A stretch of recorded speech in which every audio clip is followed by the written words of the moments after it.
모든 땅의 분배가 다 끝나고, 그리고 그 땅의 분배를 모든 지파가 받은 다음에 레위 지파들이 그 각 지파 안에 들어가서 그들도 모든 분깃을 이제 다 받고 그들의 역할들을 이제 감당하게 됩니다. 그래서 이제 완전한 분배가 끝나고 이제 여호수아가 요단 동편에서 처음에 땅을 차지했던 그 루벤, 갓, 므낫세 반지파 이 세 지파를 이제 축복하면서 돌려보냅니다. 돌려보내는 그 과정 가운데서 그들이 돌아가는 과정 가운데서 단을 세우는 일이 생기는데 그 단을 세운 것으로 인하여 분쟁이 일어납니다. 그 분쟁을 해결하는 그런 이야기가 22장 전체에서 이렇게 흘러갑니다. 그래서 이것은 하나의 그냥 큰 흐름 안에서 우리가 이제 좀 스토리로 좀 보면서 그 안에서 주시는 말씀들을 우리가 좀 찾아보려고 합니다. 그래서 먼저 22장에서 그 조금 더 구체적인 내용들을 먼저 보고 그 다음에 이 말씀 속에서 우리에게 주시는 내용들을 같이 나누도록 하겠습니다. 말씀을 드린 것처럼 모든 분배가 끝나고 이제 여호수아가 요단 동편에서 그 먼저 자기가 원하는 땅을 차지했던 이 세 지파들이 그 땅을 받는 조건으로 모든 전쟁 가운데서 다른 지파들보다 앞장서서 싸우게 했습니다. 모든 전쟁이 다 끝나자 여호수아가 이들을 축복하면서 그들의 땅으로 이제 돌아가게 합니다. 그래서 그들이 이제 많은 소유를 가지고 돌아가는데 돌아가다가 이제 10절에 보면요 사건이 하나 생깁니다. 그들이 요단을 건너가려고 하다가 무슨 일이 있냐면 10절에 루벤 자손과 므낫세 반지파가 가나안 땅 요단 언덕가에 이르자 거기서 요단가에 단을 쌓았는데 볼만한 큰 단이었더라. 그러니까 요단 서편 가나안 지역에서 요단을 건너기 전에 이들이 큰 단, 어디서든지 볼 수 있는 그렇게 큰 번제를 드릴 수 있는 그런 모형이 있는 큰 단을 이들이 세웁니다. 그리고 이제 이들이 돌아가게 됐습니다. 자, 이것으로 인하여서 요단 서편 가나안 지역에 있는 10지파들이 난리가 난 거예요. 이 단을 세운 것으로 인하여. 그리고 이들이 그 요단 동편에 있는 지파들과 싸우기 위해서 군사들을 동원해 가지고 이제 그들을 만나러 가게 됩니다. 그리고 이제 보면은 16절에 이들이 그 요단 동편에 있는 지파들에 찾아가서 이렇게 말합니다. 여호와의 온 회중이 말하기를 너희가 어찌하여 이스라엘 하나님께 범죄하여 오늘날 여호와를 쫓는 데서 떠나서 자기를 위하여 단을 쌓아 여호와를 거역하고자 하느냐 이렇게 말합니다. 이스라엘 지파들이 요단 동편의 지파들에게 화가 난 이유, 그래서 싸우려고 했던 이유는 바로 이들이 하나님의 방법대로 하지 않고 16절에 보면 자기를 위하여 단을 쌓아 하나님을 거역하고 있다라고 판단했기 때문인 겁니다. 그러니까 요단 동편으로 가기 이전에 그 가나안 지역에 큰 단을 세웠는데 그 단은 외형적으로 보면은 하나님을 예배하기 위해서 하나님께 번제를 드리기 위해서 그들이 쌓아놓은 거지만 이 요단 서편에 있는 지파들이 볼 때 그것은 하나님을 예배하기 위한 것이 아니라 여기서 뭐라고 얘기합니까? 자기를 위하여 단을 쌓았다라고 말하고 있습니다. 그래서 이들이 분노한 것은 바로 외형적으로는 이들이 하나님을 예배하기 위해서 제사를 드리기 위해서 이 단을 쌓은 것 같지만 그들이 볼 때는 사실은 자기 자신들을 위해서 단을 쌓았다라고 판단하게 된 것입니다. 이것이 바로 싸우려고 했던 그런 동기가 됐던 것입니다. 그러니까 요단 동편으로 넘어가게 되면 그쪽에 있는 세 지파들은 이제 하나님께 제사를 드리기 위해서 항상 강을 건너고 그 다음에 실로에 성막이 세워졌는데 그 실로까지 와서 제사를 드려야 되는 거예요. 그리고 또 다시 돌아가야 되는 겁니다. 그러니까 이게 생각보다 쉽지 않은 거죠. 그 당시에 차가 있는 것도 아니고 제사를 드릴 때마다 물을 건너야 되는 거예요. 요단을 건너는 게 쉽지 않죠. 그리고 건너고 또 다시 실로까지 들어와서 그 성막 안에서 제사를 드리고 또 돌아가야 되는 거예요. 그러니까 그 일이 너무 번거롭기 때문에 요단가에다가 큰 제단을 세우고 그들의 편리함을 위해서 멀리 가지 않아도 되니까 거기다 자기들을 위해 단을 쌓았다라고 이 사람들은 판단을 한 겁니다. 그러니까 외형적으로는 정말 하나님을 예배하기 위해 제단을 쌓았다고 하지만 그 제단이 겉으로는 그렇지만 실제로는 자기들의 편리함을 위해 자기들을 위해서 쌓은 것이라면 그것은 하나님께 범죄, 죄가 되는 것입니다. 그래서 이들이 여기서 언급하는 것이 자기를 위하여 단을 쌓았다라고 말하고 있습니다. 말씀드린 것처럼 정말로 하나님을 위해서 단을 쌓았다 할지라도 그것이 겉으로만 그렇지 실제로는 자기들의 편리함을 위해서 이 단을 쌓은 것이라면 그것은 하나님께 죄가 된다는 것을 우리가 기억해야 됩니다. 이것이 우리의 삶에서도 동일하게 적용이 되는 것이죠. 우리가 겉으로는 하나님을 늘 예배하고 하나님을 위해서 무엇인가를 하지만 사실 외형과 다르게 우리 내면 안에 어떤 그 숨겨진 영역 안에서 누구도 알 수 없지만 내 안에 마음 중심 가운데서는 본질적으로 하나님이 아닌 나를 위해서 하는 것은 없는지 사실 우리가 이런 것들을 좀 살펴볼 수 있어야 됩니다. 이것은 누구에게 들키는 게 아닙니다. 우리 내면의 일이기 때문에 나와 그리고 하나님만 아실 수 있는 것입니다. 제일 쉬운 게 사실은 흔히 이제 예를 들 수 있는 게 찬양인 것 같아요. 우리 찬양할 때 보면 사람마다 다 자기 스타일 있잖아요. 그래서 어떤 찬양이 나오면 이건 내 스타일이야. 그래가지고 그 찬양 좋아하는 스타일의 찬양이 나오면 막 뜨겁게 찬양에 참여하다가 어떤 찬양은 이건 내 스타일이 아니야. 그러면 그냥 입을 닫아버리고 마음을 닫고 찬양하지 않고 이제 이런 것들이 사실은 나를 위해서 찬양을 하게 되는 것입니다. 그러니까 찬양을 하는 이유는 단 한 가지입니다. 그 찬양은 나를 즐겁게 하고 내가 기뻐하기 위해서가 아니라 이 찬양은 오직 하나님을 영화롭게 하고 하나님을 높여드리기 위한 것이죠. 그러면은 이 찬양을 할 때 내 스타일의 찬양이라는 것은 사실은 존재하지 않는 것입니다. 내가 좋아하는 찬양이냐가 아니라 이 찬양이 하나님이 기뻐하시는 거냐 이것만이 우리의 어떤 초점이 되어야 되는 거죠. 그래서 오늘날에도 찬양에 많은 그 장르들이 있고 뭐 굉장히 찬양들도 이제 많아졌는데 어떻게 보면은 사실은 찬양은 넘쳐나지만 하나님이 기뻐하시는 찬양은 생각보다 많지 않은 것 같아요.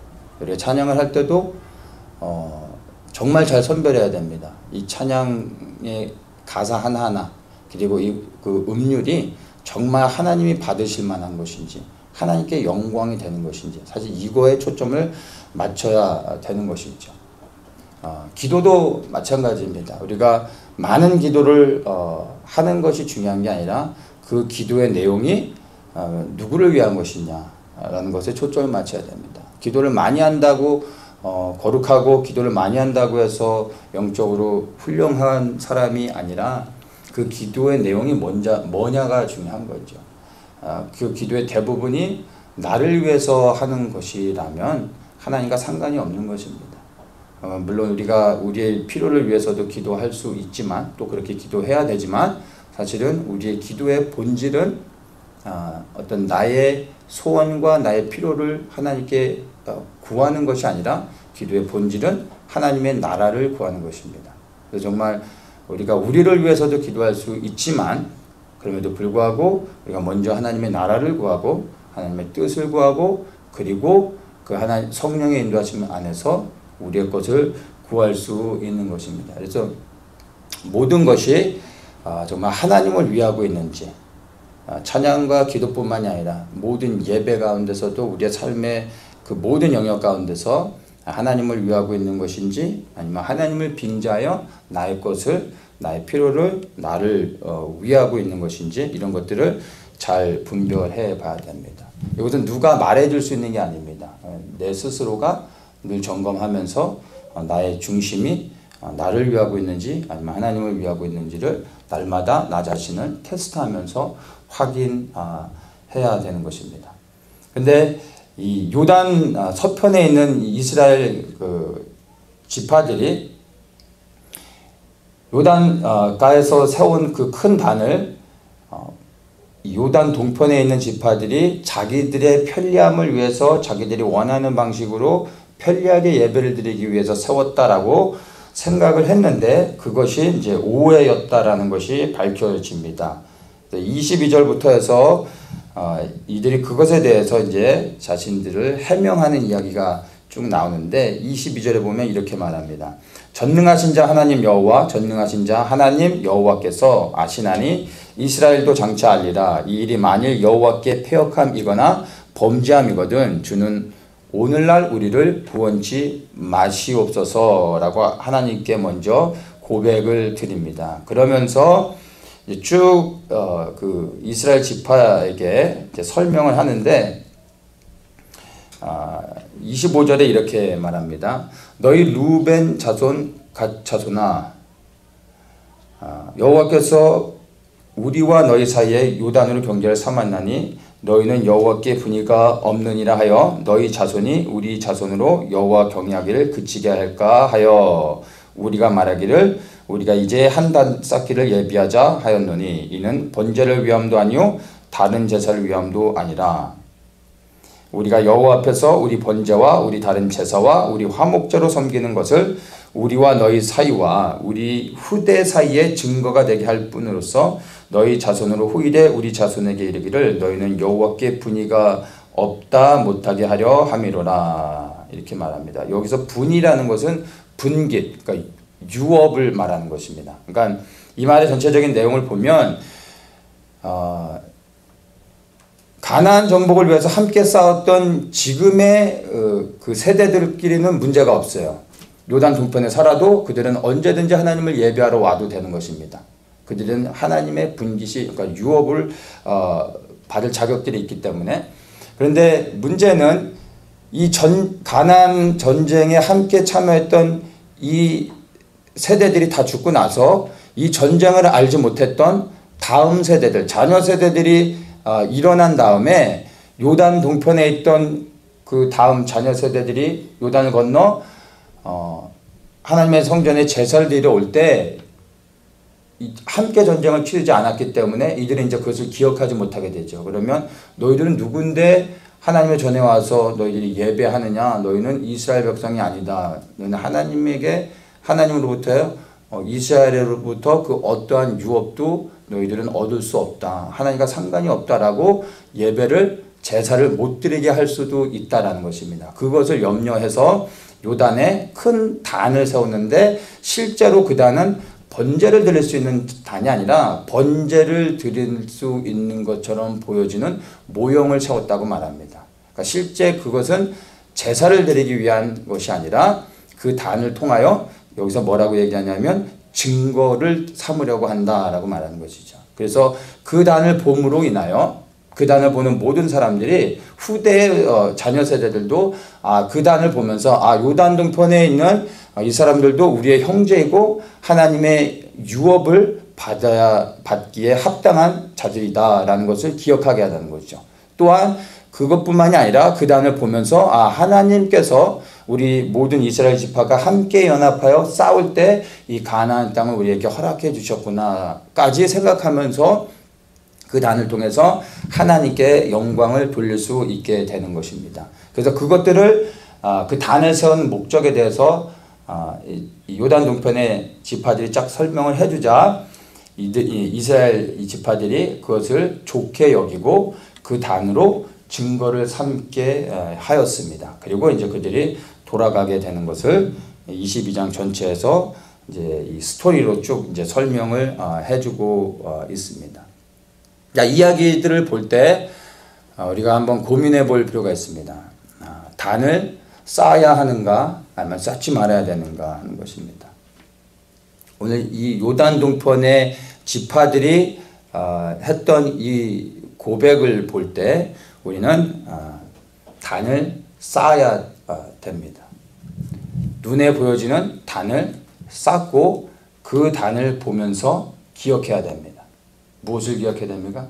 하나님께서 우리와 함께 하셨고 그 모든 전쟁 가운데서 우리를 지키시고 우리를 인도하셨고 우리의 영원한 유업이 되신다라는 것을 기억하게 하는 것이죠. 눈에 보이지 않으면 시간이 지나면 잊혀지게 됩니다.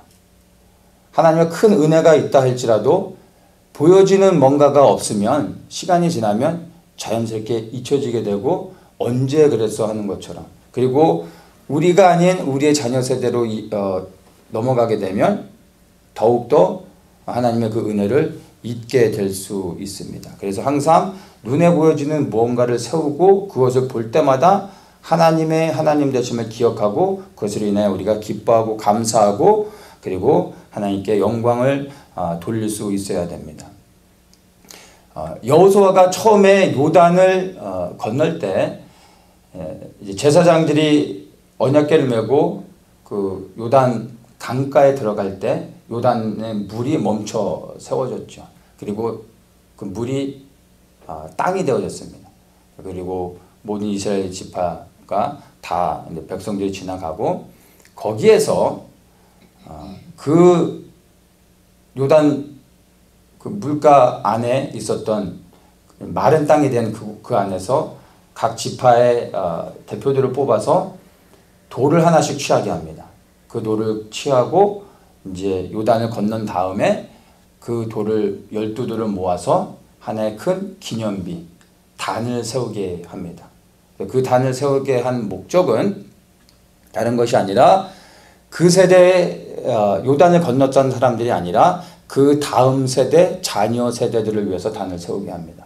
그래서 그 지역을 지나가다가 그 12돌을 세운 그 단을 볼 때 자녀들이 묻게 되는 거죠. 저것은 무슨 의미입니까? 라고 물을 때 부모들이 대답해 주는 겁니다.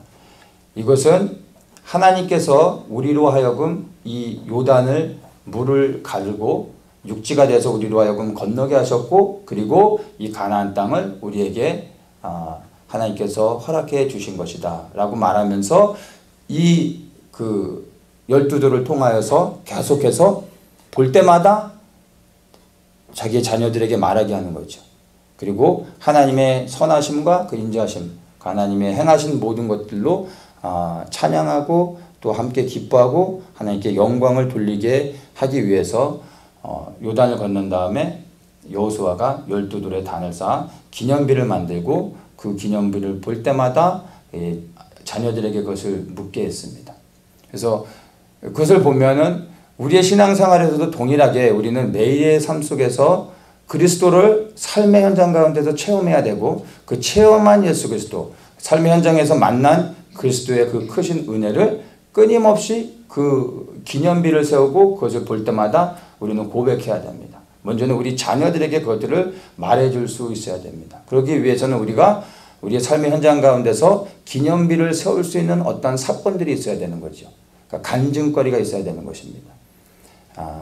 하나님의 말씀은 그냥 이론이 아니라 삶의 현장 가운데 실제로 우리가 체험되어질 수 있고, 왜냐하면 살아계신 하나님이 말씀이기 때문에 이 말씀을 통해 우리는 반드시 하나님을 경험해야 됩니다. 그 경험한 하나님을 우리는 그때그때마다 기념비를 세우는 겁니다. 돌을 세우고 단을 만들어서 눈에 보여지는 곳에 두어야 되는 겁니다.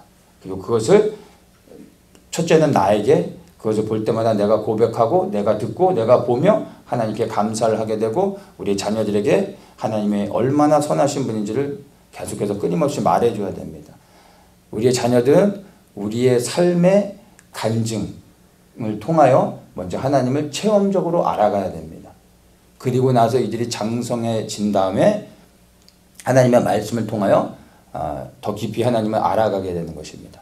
그리고 이제 신앙생활을 처음 하는 그러한 사람들에게도 동일하게 신앙의 어떤 연륜이 있는 사람들이 먼저 삶 속에서 하나님을 만난 것들을 나눠줘야 됩니다. 그럼 끊임없이 그러한 단을 만들고 그 단을 볼 때마다 말해줄 수 있어야 되는 것입니다. 그걸 통해 하나님께 영광을 돌리고 그리고 사람들의 믿음이 자라고 그러한 동일한 사건들을 또한 경험하게 되고 그것을 본 사람들이 또다시 새로운 단을 만들게 되는 것이죠. 이렇게 끊임없이 단을 세우고 그 단을 볼 때마다 기억하고 하나님께 감사할 때 하나님께서 또 다른 단을 세울 수 있는 또 다른 간증의 거리들을 우리에게 허락해 주시는 겁니다. 우리는 흔히 그런 간증거리 하면은 어떤 큰 집회에 이렇게 대표로 나와서 어떤 간증하는 사람들, 그러니까 초자연적인 것을 경험하고 정말 누가 봐도 좀 특이한 그리고 정말 큰 은혜를 경험한 사람들의 간증만 그런 것만 간증으로 생각하는데 우리가 여기 일상의 삶에서 경험하고 쌓아야 되는 그러한 그 간증거리들은 대단한 게 아닙니다. 나와 하나님 사이에서 알 수 있는 그런 소소한 작은 것들. 그런데 그것들을 경험할 때마다 단을 쌓는 겁니다. 그것을 기억하는 겁니다. 그리고 그것을 보고 생각날 때마다 감사해야 되는 것입니다. 근데 이런 것들이 쌓이면요, 나중에는 정말로 엄청나게 큰 단이 되어지고 그것을 통해 하나님이 영광을 받으시는 겁니다. 저는 제 삶의 현장 가운데서 크고 작은 많은 단이 이렇게 있습니다. 특별히 저희 가족들을 한 사람 한 사람 이렇게 보면 제 아내부터 해서 저희 두 딸들을 이렇게 보면 볼 때마다 제게는 정말 큰 간증들이 있는데 우리 그 큰 딸을 하나 이제 좀 나누면은 이제 제 아내가 임신을 해서 아이를 가졌다는 것을 알게 됐어요. 그래서 병원에 가서 이제 산부인과 가서 바로 검사를 받는데 임신됐다고 말하더라고요. 그래서 이제 첫 아이를 가졌으니까 너무 기뻐했는데 아내가 임신한 거를 모르고 몇 달 전부터 이게 굉장히 독한 약을 복용하고 있었어요. 그러니까 피부에 관련된 약인데 굉장히 독한 약이었어요. 임신한 줄을 모르고 몇 달 동안 계속 그것을 복용하고 있었는데 그게 이제 걱정이 돼서 의사에게 바로 물어봤어요. 그 약을 보여주고 했는데 의사가 하는 말이 이 약은 태아에게 아주 치명적이기 때문에 이제 막 아이가 착상됐는데 기형아가 나올 확률이 높다고 아이를 떼라고 바로 얘기하더라고요. 이제 나이 이제 막 30에 그리고 첫 아이를 가져서 그 기쁨도 잠시 누리지도 못하고 첫 아이가 생겼는데 이 아이는 기형아가 될 확률이 많다라는 얘기를 듣게 된 거예요. 그거는 너무나 큰 충격이었고 그때는 감당이 안 되더라고요. 그러니까 기형아가 될 확률이 많습니다. 아이를 떼십시오라고 얘기했는데 저희한테는 그게 이 아이는 기형아입니다라고 말하는 거나 마찬가지였어요. 기형아가 될 확률이 많습니다라고 말했지만 그러면 기형아가 안 될 확률도 있는 건데 저희한테는 그냥 기형아인 거예요. 아이를 떼어야만 된다는 것처럼 들렸습니다. 그래서 감당이 안 되더라고요. 너무나 큰 충격이었고 돌아와서 주변 사람들한테도 이렇게 물어보는데 100이면 100 다 떼라는 거예요. 그걸 어떻게 감당하겠냐. 평생 어떻게 그 짐을 지겠냐. 뛰고 그리고 새로 나면 되니까. 그래서 다 그렇게 얘기하는 거예요. 밤마다 저희가 둘이서 울었어요. 울면서 기도했어요. 하나님 어떻게 해야 됩니까? 어떻게 해야 될지 모르겠다.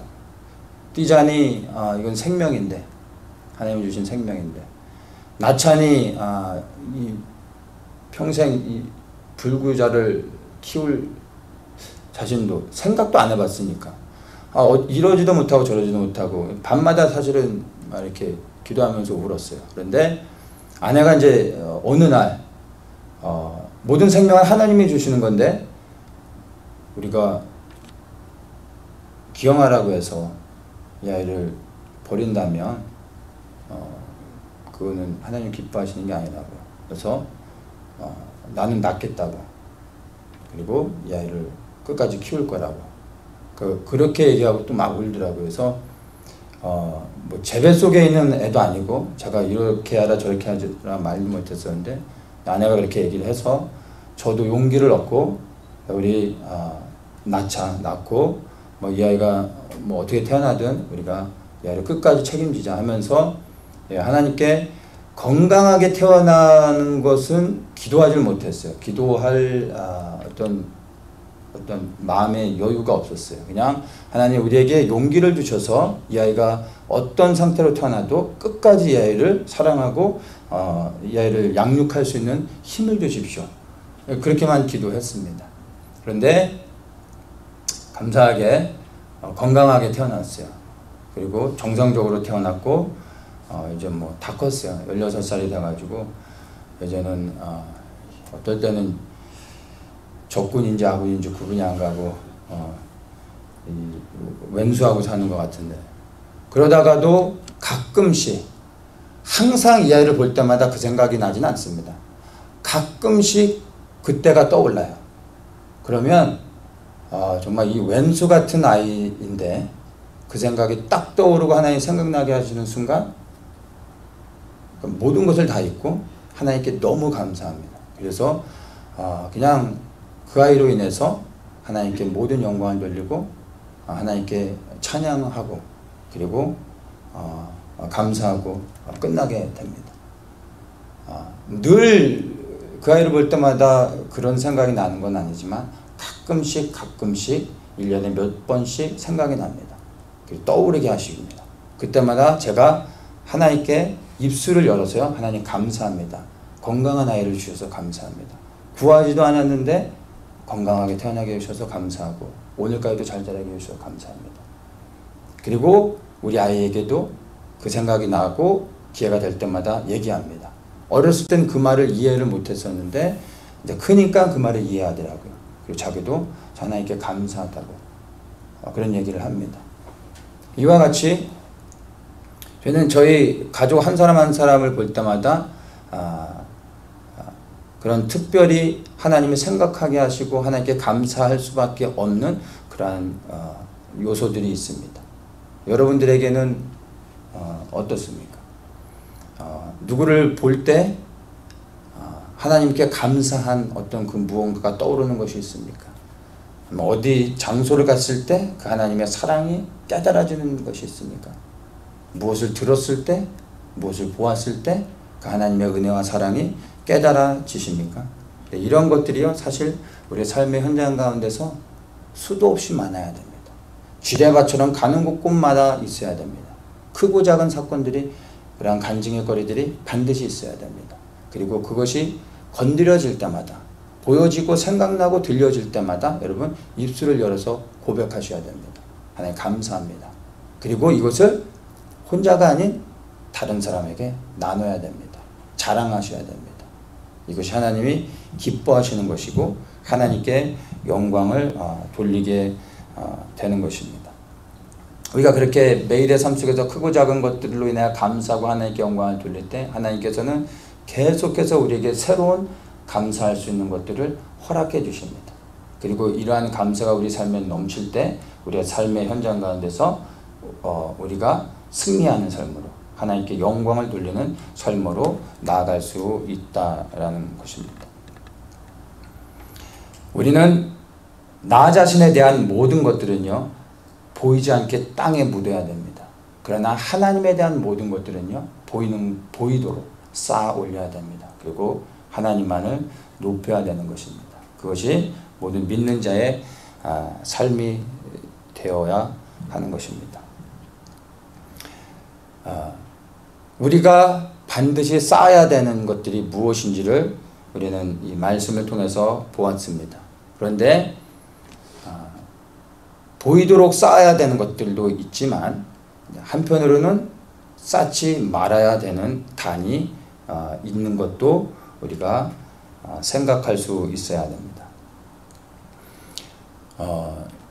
솔로몬 왕 이후로 이스라엘이 이제 남과 북으로 나눠지게 됩니다. 그래서 북이스라엘은 여로보암이 통치하게 되는데 여로보암이 이제 북이스라엘을 통치할 때 문제가 성전이 예루살렘의 남유다에 있다 보니까 북이스라엘의 백성들이 제사를 드리러 다 유다로 내려가는 거예요. 여로보암이 볼 때 백성들의 마음을 빼앗기고 결국엔 자기가 버림을 받을 것 같아서 그가 머리를 씁니다. 그래서 금송아지를 만들어서 하나는 단에 그리고 하나는 베델에 둡니다. 그러니까 북이스라엘의 맨 위쪽, 북이스라엘의 맨 아래쪽에 각각 금송아지를 만들어 단을 세웁니다. 그리고 이 금송아지가 우리를 애굽에서 인도하여 내신 여호와 하나님이다. 여기에 가서 하나님께 제사를 드리라. 그리고 거기에다 단을 쌓고 산당을 만듭니다. 그랬더니 북이스라엘 백성들이 더 이상 예루살렘으로 내려가지 않고 단으로 가고 베델로 가서 금송아지에게 제사를 드리며 우상을 섬기는 일들이 있게 됐습니다. 그리고 이것이 영적으로 남유다에까지 흘러들어가서 남유다에서 예루살렘 성전이 있음에도 불구하고 이 남유다에 수많은 산당들이 생기게 됩니다. 언덕마다 수많은 산당들이 생겨서 그 산당에서 사람들이 예루살렘 성전으로 가는 것이 아니라 자기들이 만들어 놓은 산당에서 제사를 드리게 되는 거죠.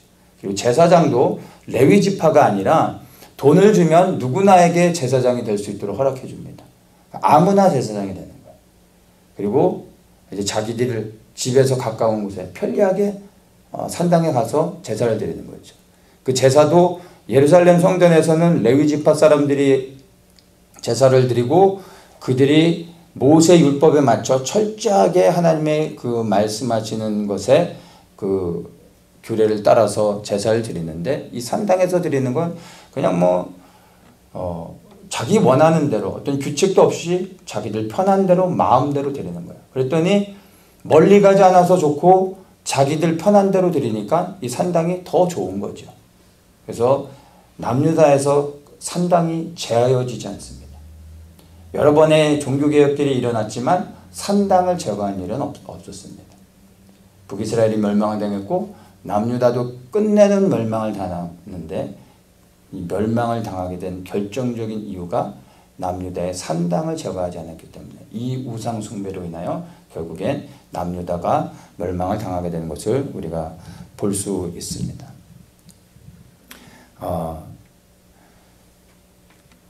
이 남유다의 이 사건들을 북이스라엘과 남유다에 세워진 이 산당들을 통해서 우리가 분명히 기억해야 되는 것이요. 우리가 세우지 말아야 될 단이 있다는 것입니다. 그것은 이 번제의 단은 나를 위한 것이 아니라 바로 하나님을 위하여 그 단을 만드는 거죠. 그 단에서는 하나님을 위한 단이 하나님을 섬기기 위해서 만든 단이라면 그 단에서는 오직 하나님의 방식대로 하나님이 명령하신 대로만 행해야 되는 것입니다. 그러면 모든 제사는 예루살렘 성전 안에서 제사를 드려야 되는 것이고 제사장의 이 레위 지파의 이 제사장의 그 정한 규칙에 따라서 율법의 그 규칙에 따라서 철저하게 드려져야 되는 것입니다. 그런데 하나님을 위하여 예배를 드린다고 하면서 자신들의 방식대로 예배의 형식을 바꿔서 자기들 마음대로 드리게 되는 것을 볼 수가 있습니다. 나를 위해서 단을 세워서는 안 되는 것입니다. 오직 하나님을 위해서만 단을 세우고 그리고 하나님을 위한 것이라면 하나님의 방식대로만 우리가 순종해야 되는 것이었습니다. 그런데 하나님의 방식대로 하지 않고 이 이스라엘 백성들이 자기의 방식대로 단을 쌓았던 것을 우리가 보게 됩니다. 왜 이스라엘 백성들이 하나님이 명하시지도 않은 이러한 산당을 수없이 많이 세우고 그렇게 자신들의 방식으로 제사를 드리는지를 우리가 생각해 볼 때 한 가지입니다. 그것은 바로 편리함 때문입니다. 멀리 가지 않아도 좋고 자기가 원하는 자기 방식대로 마음대로 제사를 드릴 수 있기 때문인 것입니다. 이 편리함이 바로 하나님을 떠나 우상을 섬기게 만들었고 결국엔 이들을 멸망의 길로 가게 했다는 것입니다. 이 말씀이 결코 과거의 이스라엘 역사 안에서 끝나지 않습니다. 오늘날에 우리 예수 그리스도를 믿는다고 하는 우리 그리스도인들에게도 동일하게 이러한 일들이 일어날 수 있음을 우리가 보아야 됩니다. 여러 가지들이 있는데 자 그냥 말씀을 묵상할 때 한 가지 마음에 부담감을 주셨던 것이 있습니다. 여러 가지가 있지만 그냥 한 가지를만을 나누면 그게 이제 기도하지 않는다는 것입니다.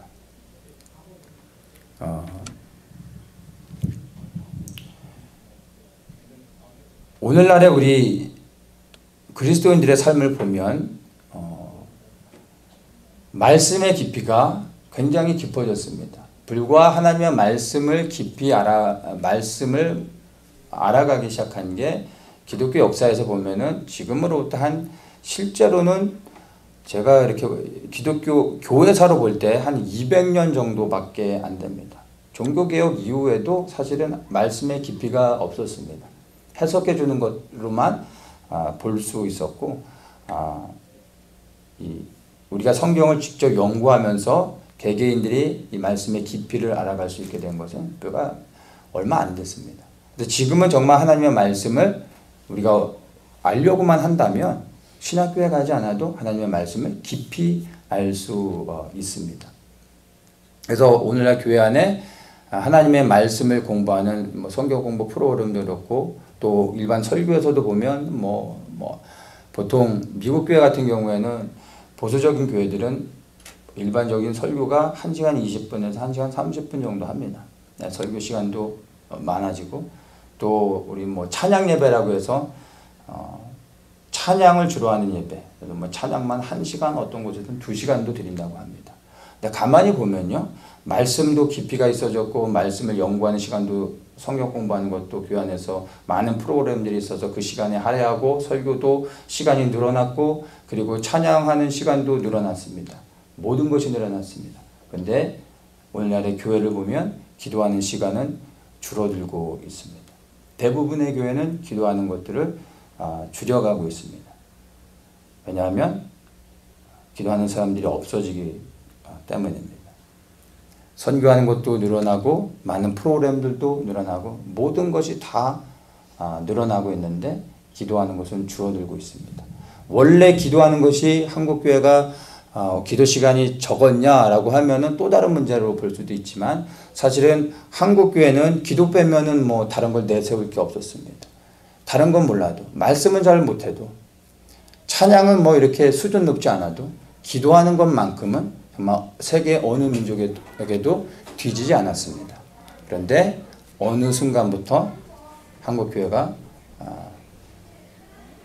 다른 것들은 깊이가 깊어졌고 모든 것들이 시간에서도 많이 늘어났는데 이 기도하는 영역에 대해서는 점점점 줄어들고 있는 것을 우리가 보게 됩니다.